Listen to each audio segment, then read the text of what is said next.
அனைவருக்கும் தை பொங்கல் திருநாள் நல்வாழ்த்துக்கள். முருகாசரணம். இன்னைக்கு நம்ம வேல்மாறலோட 15வது பாடலை பார்க்க போறோம். இது மிகவும் அருமையான ஒரு பாடல். சுரர்க்கும் முனிவரர்க்கும் மகபதிக்கும் விதி தனக்கும் அரி தனக்கும் நரர் தமக்கும் உறும் எடுக்கண் வினை சாடும். இதுதான் அந்த செய்யுள். இதை சேர்ந்து படிக்கும் பொழுது எப்படி வரும்னா, சுரர்க்கும் முனிவரர்க்கும் மகபதிக்கும் விதிதனக்கும் அரிதனக்கும் நரர் தமக்கும் உறும் இடுக்கண் வினை சாடும்.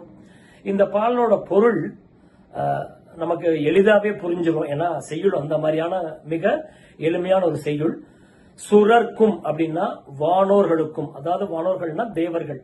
சுரர்க்கும் முனிவரர்க்கும் முனிவர்களுக்கும், அதாவது தவம் புரியும் முனிவர்களுக்கும் மகபதிக்கும், மகபதி அப்படின்னா இந்திரனை குறிக்கும் சொல்.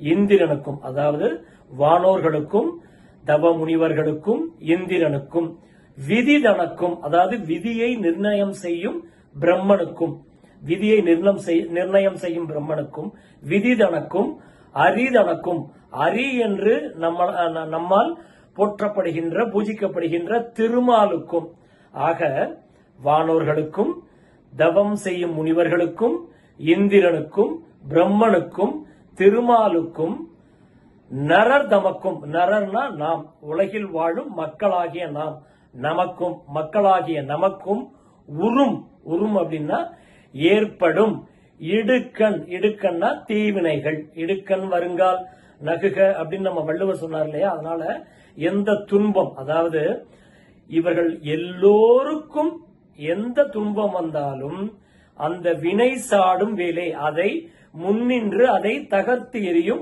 முருகன் கை வேலே என்பதுதான் இந்த பாடலோட பொருள். இன்னொரு தடவை பார்த்திடலாம். சுரர்க்கும் முனிவரர்க்கும் மகபதிக்கும் விதிதனக்கும் அரிதனக்கும் நரர் தமக்கும் உறும் இடுக்கண் வினை சாடும்.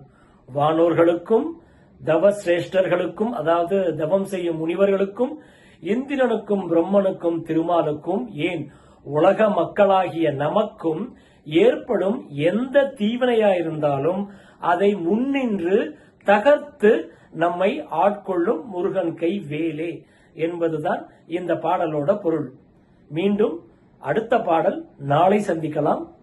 முருகாசரணம்.